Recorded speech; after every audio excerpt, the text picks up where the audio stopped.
বাংলাদেশে এখন এক জটিল রাজনৈতিক সংকট চলছে। চলুন আজ সেটাই একটু কাছ থেকে দেখা যাক।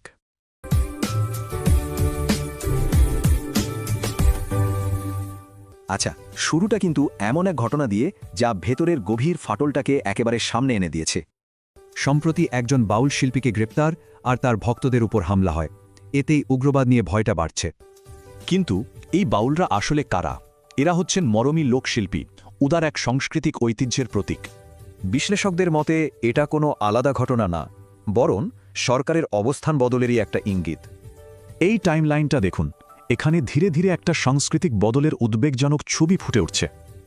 আর এই সাংস্কৃতিক উত্তেজনার মধ্যেই সরকার নিয়ে এলো এক নতুন, বেশ বিতর্কিত গণভোট।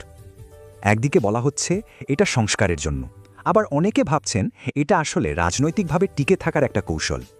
এক বিশ্লেষকের মতে ভোটার হবেই না প্রায়, ফলে পুরো প্রক্রিয়াটার বৈধতা নিয়েই প্রশ্ন উঠছে। গুরুত্বপূর্ণ ব্যাপার হল প্রধান বিরোধী দলগুলোও কিন্তু এই উগ্রবাদের বিরুদ্ধে তেমন মুখ খুলছে না। এর কারণ কি? ভোটের রাজনীতি, নাকি শক্তিশালী প্রতিপক্ষকে ঘাঁটাতে না চাওয়ার ভয়? আর এখানেই আসল চ্যালেঞ্জটা সামনে আসে। প্রাতিষ্ঠানিক আস্থাই যদি না থাকে, বিশ্বাসযোগ্য নির্বাচন হবে কিভাবে? যেমন ধরুন নির্বাচনী নিরাপত্তার জন্য নিরপেক্ষ পুলিশ প্রধান নিয়োগের বিষয়টা, এটাই এখন বড় চ্যালেঞ্জ। তো এই সমস্যার সমাধানে সরকার কি ব্যবস্থা নিল? বেশ অবাক করার মতো একটা উপায় বের করেছে তারা। হ্যাঁ, ঠিকই দেখছেন, লটারি। ৬৪ জেলার পুলিশ প্রধান ঠিক করা হচ্ছে লটারির মাধ্যমে। এই অদ্ভুত ব্যবস্থাটা আসলে কি বলছে? এটাই যে রাষ্ট্র তার নিজের কর্মকর্তাদের ওপরেই ভরসা রাখতে পারছে না।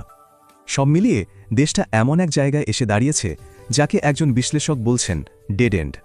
মানে দেশটা এখন দুই দিক থেকেই বিপদে, নির্বাচন দিলেও সংকট, না দিলেও মহাবিপদ। ডক্টর স্নিগ্ধা রেজওয়ানার এই কথাটার পরিস্থিতিটাকে একদম পরিষ্কার করে দেয়, তাই না? প্রশ্ন হল, গণতান্ত্রিক প্রক্রিয়া যখন নিজেই একটা ফাঁদ হয়ে যায়, তখন একটা দেশ এগোবে কিভাবে?